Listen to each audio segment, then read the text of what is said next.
Hello, I'm Carol Talbot, the creator and founder of the Possibility Hub, and in this episode, I'm in conversation with Matthew Ryan, the developer of an energetic healing modality called Gamma Wave Healing. And we're talking about the massive amount of information that's circling around about what's going on in the world. How do you know who or what to believe? Hello again, Matthew. And today I wanted to talk about misinformation and all the different agendas that's going on, because I know when all of this Grand Awakening, Great Reset, this agenda started, I was watching a lot of videos, taking in a lot of information, and yet there came a point when I thought, this doesn't sit with me. This doesn't sound right. And I know that many of the people channeling or bringing in intel, many of them have, or believe that the information is good, is true. Mm-hmm. And I feel that it's very much a time to trust your own intuition and realize that there are multi layers to this, multi agendas going on, and that maybe some people are giving part of the story and not the whole picture. And maybe they're not aware that they only have a piece of the jigsaw puzzle. So what's your view on this? Yeah, I think those are all really good points and observations about a very interesting situation. Like even this discussion of the misinformation, and in our previous discussions, we've talked things about star beings before. My connection to the star beings I know has come up, and this is a really interesting topic because it's something that has been cloaked, behind this like wall of withheld information from a governmental level, from intelligence agencies, like all the way down. And so a lot of us that are having these types of contact experiences, we're having these experiences, kind of within a void of any level of like official information, right? And then what's out there officially for 60 years has been in complete and utter denial of the experience that people are actually having, what we're witnessing, with our own eyes in the skies and things like that. And so it's kind of a tricky situation to navigate anyways, but with, as you said, that the trusting of our own information, or maybe more importantly, as we hone our discernment, within discerning the frequencies within the information that we're coming across, that's a really important thing right now, and not just within this topic of kind of ufology, but across the board, in using discernment about the information that is coming in, and whether that information resonates with us.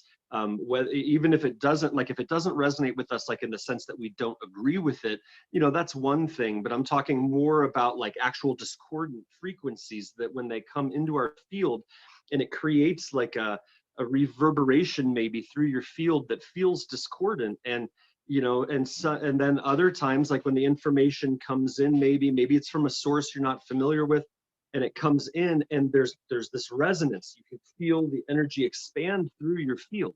It's really important for us to be tracking information while looking through this type of a lens, using the emotional guidance system, using the intuition. And it's really kind of confusing out there though, because there are so many agendas. There are so many different interests that are being served, or that are in expression right now in the withholding of information, the distortion of information. So yeah, it's really it's a very interesting moment, because there's an unprecedented level of true information that is coming out that is serving the purpose of waking us up, but there's probably also an unprecedented amount of distortion that's being introduced through these controlling forces, or these interests that have kind of driven the narrative for all of these decades. And there also seems to be, as I said, a sense of disappointment as well when you've been following and listening to certain information. And then I know I've certainly followed certain people or looked at them and the information in a particular way. And then there comes a point where I think, no, that's not correct. That doesn't sit with me. And there's that disappointment when you feel that it's not right. And I say this also as a person that, for me, when I'm learning new information, it's so important that people walk their talk, that they're not saying one thing and then behind the scenes they're doing something else.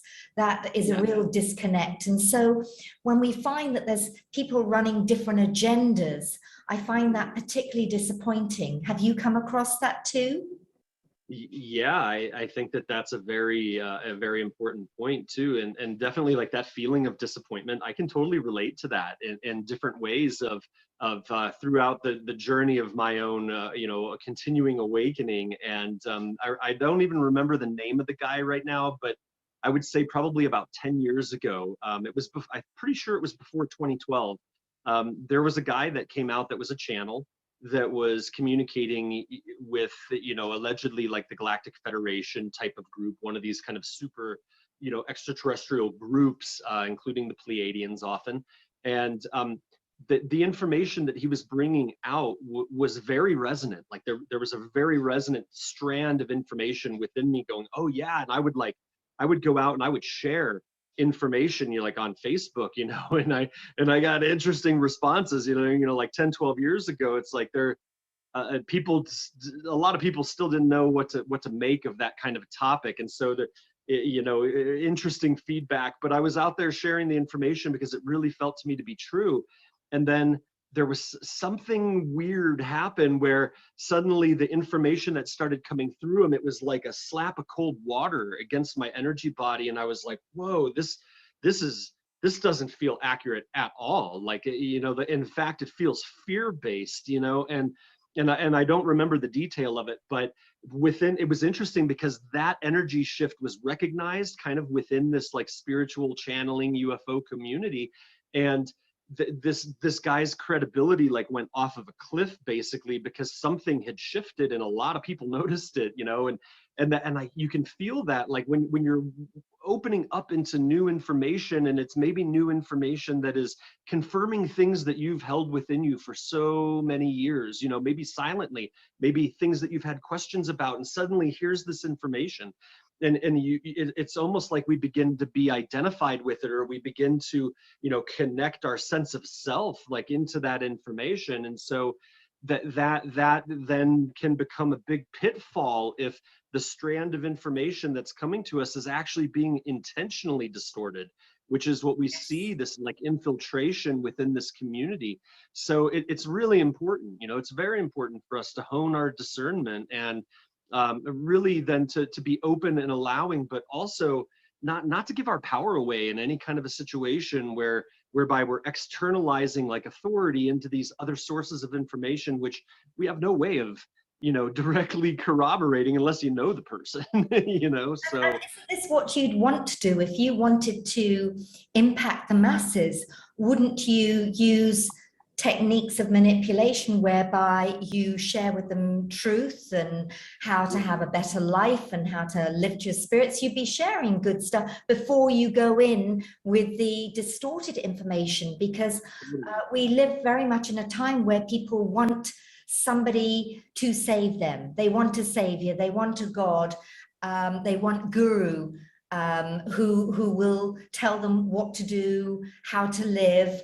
And this is very much, I guess the old way of religion, control. If you don't do this, then you're, damned to hell, kind of thing. And so it's my challenge with this information is when you're following it is, do you become blindly following even when it becomes distorted and you think, oh, but it's this person, so it must be right. Or, as we've seen, so many people channeling this entity, that entity, and basically renting out space in themselves for another entity to come in, and reel people in with, this is what you need to do, this is what you need to do, so good stuff. And then, really, when we are sovereign beings and should be tapping into our own abilities, our own genius, our own divinity, to know the difference between what's right and wrong. And I was sharing with you just before we went on air that Sadhguru was just here in Dubai. In fact, he was doing an event last night that was put together very last minute. I think he was actually here to watch the cricket and was, saying, "Oh, let's do it." So he did an event. And now I didn't go to this one. I have been to see him before, and it's always crowds and crowds and crowds. And he shares a lot of truth and wisdom. My only challenge there is you get people who become followers, and that they're not encouraged to develop their own wisdom and their own way and own truth, because we are all unique. We all have our own path. And it's the same with, when channelers, again, bringing in different entities, different beings who may appear initially on the surface to be great and sharing great information. And yet there's some distortions in there. And this is what I'm finding, that there's almost distortions in everything, because there's so many different multi-layers going on that people have, just a piece of the puzzle and not the whole puzzle. And so until we can see the whole picture and start thinking for ourselves and being our sovereign selves, then, we really need, this is the biggest learning of what really sits well with you. What's your truth? What's your truth for where you live and what you want to, the legacy you want to leave in these extraordinary times. And I know that you had special intel, and I know you've also shared with me that intel has gone quiet for a while, yet a lot of the intel that you have received is very appropriate for our times now in terms of discernment.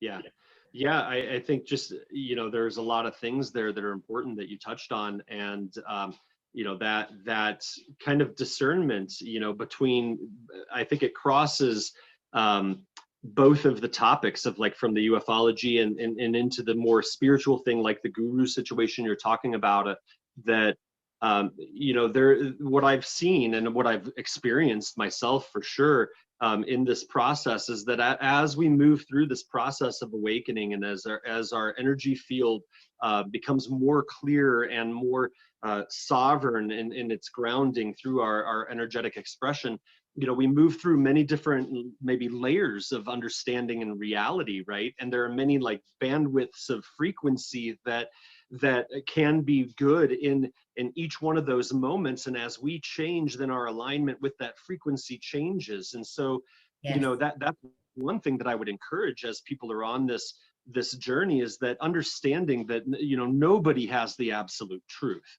The absolute truth of what truly is being, maybe filtered through many layers of distortion or translations of energy to get to this point where we're in this human experience trying to have understanding. And so don't be attached to any one of those particular streams of information, and that's in that discernment, allow yourself to move to what resonates, what feels more appropriate. Because, like you said, maybe a lot of people show up to this one guru and there is a lot of talk about, like, maybe the nature of reality, but maybe not a lot of focus on the internal awakening. But perhaps you then get aligned with another teacher that maybe does teach that strand of the actual awakening, within the process. So it's really, the discernment is very, very important. And as you were alluding to, that there's information that I have been privy to over the last several years from a friend of mine that works in U.S. military intelligence. And with that information that has been provided to me, that really helps hone my discernment as well, because many of the things that he has said to me and to my friends has actually been confirmation of information that I was receiving through my own process of intuition and trusting the intuition, or maybe seeing certain things play out in the visual world and having little puzzle pieces being plugged together where I'm making my own connections. And then I have this other source that comes in to corroborate what's going on, and which is great. And within all of that that's coming in, that was kind of corroborating this conversation that we're having, is absolutely that, one of the things that we were told was, keep your eyes on the sky right now, kind of literally, but also as a metaphor of, there is something else that's going on in this experience that unless we look up, unless you are open to engaging and experiencing this contact that is occurring, most people are trapped with their point of focus in other areas. And so those of us that are being guided into this kind of connection, those of us that are being drawn to these mysteries that are showing up into our reality, these extra dimensional expressions of consciousness, these craft that are from other places. I mean, I just went with my friends to Ojo Caliente mineral hot springs a couple of nights ago for a birthday, and what a perfect way in the northern hemisphere winter, to be watching for UFOs in a hot spring at night under the stars. And we saw 4, and they were jumping around, they were changing colors, portaling out. I mean, there's a lot of activity that is going on around us right now. And with the information that's coming in from many, many, many different sources, there's a lot of really good information, but there also is some distortion in there. And earlier when you were talking about something, it reminded me of years ago when Corey Goode, when he came out with his information in 2015. The beginning of his information really resonated a lot with me, because a lot of what he was talking about were experiences that I've had and connections that I've had with beings prior to ever reading it publicly until I read his information. But one of the things that he would talk about as his information kind of went on for a little while, and then I felt like a little bit of a change and a shift in his information, but the early stuff was very much on point. One of the things he talked about was that people are in communication through channeling, where they're not actually in communication with the beings that they believe themselves to be in communication with. And in this case, he was specifically speaking about inner earth beings, that these beings, these human beings that had gone into the earth during one of the ancient cataclysms, Atlantis or earlier, that they were in communication with surface humans telepathically, and they were posing as like Galactic Federation of Light, as the Pleiadians, and it was interesting because when Corey talked about this, it actually triggered an awareness within myself that in my work, when I would be doing channeled readings, let's say that I had 2 different people, and one person in the channeled reading, it would come through me saying, these are the Pleiadians. This activation is Pleiadian in nature that is coming to you. And then there would be other times that it would say, these are who we call the Pleiadians. This is coming in from who we call the Pleiadians or the Syrians. And I didn't initially, I kind of caught the language difference and I kind of wondered about it. But when I read that from Corey Goode, I was like, bing, like the light bulb went off going, that's because they're not actually Pleiadians that I'm talking to in that moment. And like just even that little piece of discernment helped me to identify a frequency signature, that I would be able to differentiate between this is Pleiadian and this is actually inner earth being, but they're putting it in this other picture because that might be easier to handle aliens from outside of the world than, beings that are inside of our world, and so it's very interesting. And there's a lot of little things like that we need to discern right now. And you were saying something again before we went on air about something, an interview that you'd listened to, somebody talking again about beings from other planets, Arcturians, I believe, in particular, and where again for you it was like, from my experience, that's not correct. Can you share again? Yeah, it's interesting because I've kind of got 2 stories that around this one particular piece. That so in listening to an interview this morning, I was listening to my friend Laura Eisenhower, who is a dear friend, and I really love and respect her, and she does incredible work. And she was interviewing one of her friends who is an author that has written some books about star beings, and he had mentioned a situation talking about like a human Arcturian hybrid and a young child of this kind of hybridization. And for myself, in my direct experience, I know that a lot of people out there, when they speak about Arcturians, they often see these human extraterrestrials, these star being humans that are typically portrayed as blue. large heads, you know, very thin, right? And so that what I am told, and my direct experience that I've had with the Arcturian energies, is that that is the way that the Arcturians were before they kind of moved into their next expression of consciousness, which is sound and light frequencies. So when I experience the Arcturians, they can form massive light ships. You know, they come into my sessions, they'll facilitate things, but they're always the consciousness is not what we normally understand as consciousness, like embodied. It's an expression of this infinite field of consciousness. And so, you know, that connects in also to when I actually met the Arcturian frequency personally for what I believe is the first time, was during a medicine ceremony. And in the evening, in the medicine ceremony, the medicine woman called for a meditation. And as the meditation was building, like the energy heading into the meditation, as the room's getting quiet and quiet and quiet, I felt this energy just building and building and building. And I was like, what's going on? Like, is this the medicine? Like, is another wave moving through me? And as the energy was building and building, and she strikes the chime for the silence for a 5-minute meditation, suddenly this frequency came in, and there was a craft above the house.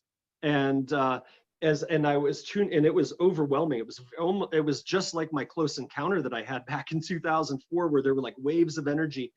And I was like having an interesting time. There was a lot of things moving through my field, and I checked in and I said, okay, who is this? You know, what is this frequency? And immediately I heard Arcturus, you know, and I was like, okay, these are the Arcturians. And so this huge experience, and all these things were happening, and I was being shown how the whole group was being lifted. The frequency was being lifted of the whole group into the high 6th density, where the Arcturian bandwidth is, at least my understanding again. And, you know, and then we had this amazing experience. And so then in the morning, when we're having our discussion, I was talking about this experience and how it affected everybody. And I said, yes, and it lifted us up almost into the 7th density, like frequency. Everybody in the room experienced it. And as the sharing went around the circle, there was another man in there that was a healer that I didn't know very well. And he stepped up and he said, well, yes, we went into the 6th density, but let me tell you all that we actually went into the 82nd density last night during this. And I almost laughed at him, you know, like it took like my centered like restraint, because there was no truth frequency at all. It was like this was some ego thing that was in expression, but it just reminds me of, you know, there are lots of different interests, and when we're talking about things that are esoteric experiences, you know, multi-dimensional experiences, states of altered consciousness, when we have experiences, you know, there's nothing really definitive and concrete within that realm in the way that we like to kind of reference it in our normal waking state. And a lot of times, you know, these informations and energies, and sometimes even egos, you know, will come through creating this distortion. So again, it's like coming back to discernment. It's, you know, you need to trust that place of discernment. And for me, you know, when I hear, oh, we were actually in the 82nd density, and I'm going, you know, quantum physicists can't even explain things. I don't know, what it goes to the 13th density or something like that, that's even like theoretically possible. And so it's just an interesting unknown area, and that guidance system within ourselves, I think, is really, really key to align us with that spectrum that we need to be experiencing in that moment. Couple of things from what you said reminded me of a conversation I had with our good friend John Paul Fitchback. And he's a sight whisperer, as you well know. And I remember him telling me about a site that had come across in the Orkney Islands. And it turned out to be a mystery school. And he kept looking for the teacher. And all he saw was a green light that seemed to be the teacher. And when all the students had disappeared, as he was tapping into this energy, the green light turned to him and communicated, would you like me to appear in a particular form, to almost make it a little bit more palatable for you? Yeah. And he said that was a real kind of like mind blower and mind expander for him, because he hadn't thought of extraterrestrials from other, you know, that wasn't in his model of the world. So Yeah. that came to mind when you were speaking. And the Yeah. other thing was this guy who said 82 dimensions, so we're on the 82nd.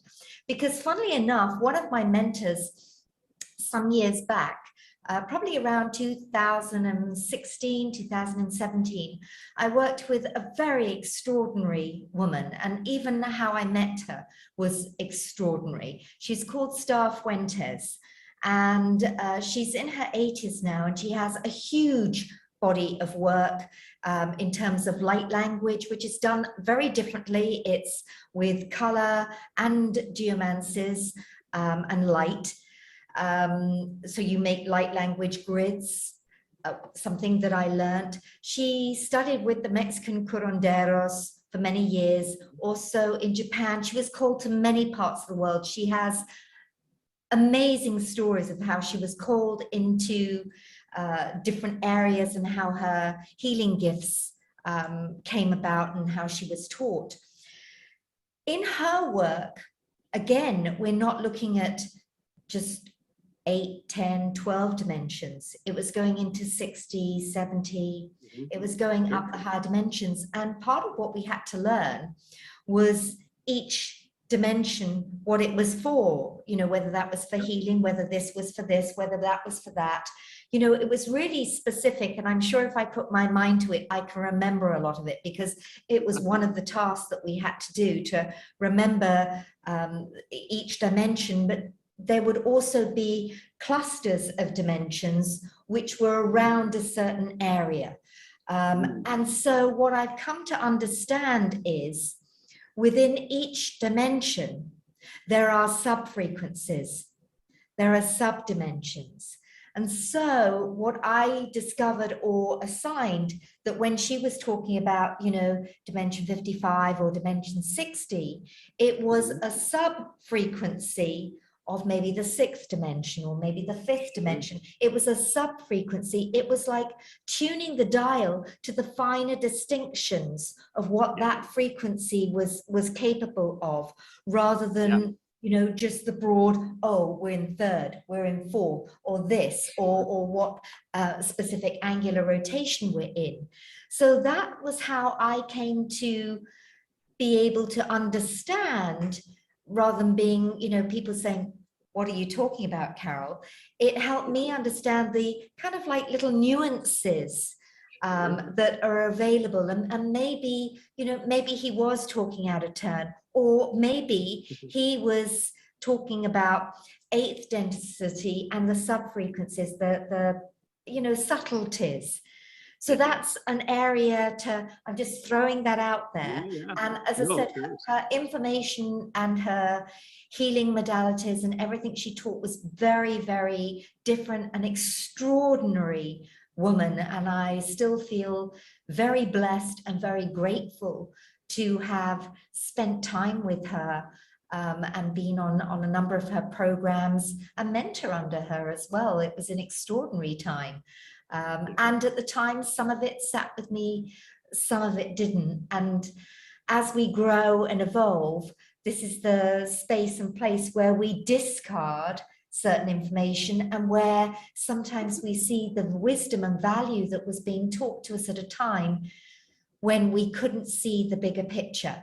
And this is also where I know I was interviewing someone the other week, and he's very good at what he does. He's a clinical hypnotherapist, and he's been doing that for some time. He also told me that during lockdown, he took the time to retrain, to go through the program again, because you go through it from a different perspective. Sure. And I think of this time, the last 2 years, of where I was and the journey and the evolution and the growth and the expansion and the discernment that has come through people sharing information and allowing me to go, not sure, let me research. And also at the end of the day, being at a place where I can tap into my own higher self, my own layers of genius, and decide what's right for me. And I believe this is where you come in, and the work of gamma wave healing is comes into being to empower people. Yeah, yeah, absolutely. It's you know, I think that as you were speaking about that teacher and working with and her translation of all of these different frequencies and energies, that's all absolutely something that we all get to participate in. You know, that this is the way in which we translate a mystery is very personal. You know, in our own translation, and this is where those spectrums of information, you know, where we can go in and reside. And I like that, you know, that your understanding there of what she was teaching, and these different bandwidths or these different frequencies, these little tiny you know, illustrations of where the energy is at. And kind of like our discussion earlier, like in the movie Interstellar, that multidimensional portrayal at the end of the movie, I feel like as we come into more and more understanding, even, you know, even the language that we're forced to use to describe these things, of saying, like, you know,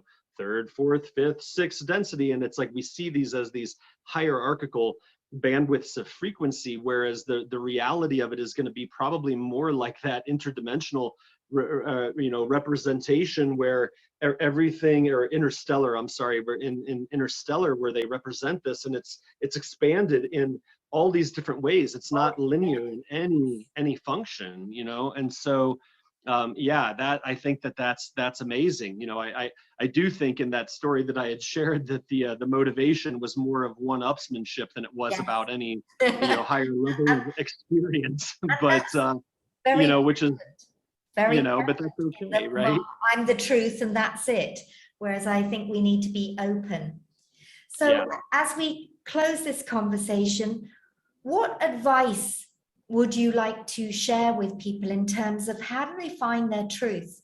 How do they discern between, you know, what's, you know, the misinformation and the truth, and realizing that maybe, you know, there's particles of truth in everything? What advice would you share with people? Yeah, that's a really good question, and I would say probably that understanding that journey to truth is a process. You know, even if you have an awakening, like a spontaneous awakening that is via grace that comes through. Like you know, I have a friend, a close friend, who woke up one morning on like a random Sunday morning and was in a state of no mind. You know, and she was in this state of no mind for, I think, about 2 days, and there was an awareness and an understanding. It was a true awakening. But then that moment shifted, and she returned back into a state of like normal awareness. And so then there's a process, you know, there's this process then that you would naturally move through. So this coming to truth and understanding is a process. So like don't necessarily be attached to any particular piece during that process. You know, where I live, there's whitewater rafting, class 5 rapid whitewater rafting. And I think about this metaphor that when you're riding in that raft and you're going down this flow of the river, you allow the water to carry you, right? The flow of the river carries you. But if you were to like reach out and grab onto a branch that looked really good, that was like hanging over your boat, you're literally going to get pulled out of the boat. You know, like that's not a good situation. And it's the same thing about, you know, identifying or attaching to any particular kind of concept. You know, what I choose to believe, what I navigate with, is that as the information that's coming through my field, if it's resonant, it's like I allow it in my field, and I do an exploration within that information, and I begin seeing confirmation within my life, perhaps when I'm making an alignment, when I make my choices, when I share information that is resonating as truth. And you know, this is something I recently shared with another friend about, like speaking their voice, you know, coming out and sharing information that, you know, there's a chance maybe that information will be rejected by people. And what I had shared was that in my own journey, that was one of my biggest challenges as I developed gamma wave healing, was to actually trust the information that I was receiving. And sometimes I would trust that information in spite of what my mind, you know, was saying. Don't say that, they're gonna get upset, that could cause damage, that could be detrimental to somebody. And then having to go through that process of going, I trust what I'm receiving, and then I share it, and then it gets received, and it creates a cathartic shift for the person that's in front of me. And so then that reinforces my process of continuing to trust that information. So this is a big part of this journey right now, is that it's really important to develop that trust within ourselves, but to be open, because we have to understand that nobody has the complete picture right now. Yes. And you know, and if anybody has the complete picture, maybe I would say it's our own higher self, the so-called higher self or soul. So clarifying, discerning, you know, that connection for that information to flow through us, it's a process, you know, and to continually trust yourself, to be open to new information and that you can enter into your evaluation, but like really go through that emotional guidance system as it's guiding you, you know, with the information that you're coming across, or that is coming through you. And I think that you'll be, you know, very happy with those results, and it's always going to be directing you exactly where you need to go. Perfect, Matthew. So it's trust, knowing that you only have a piece of the jigsaw puzzle, not the whole picture, and being open that, you know, that there may be something else, and that you also have the ability to change your mind. So really, Yeah. trust in yourself. Thank you for an engaging conversation today, and an important conversation today. Thank you so much. Thank you.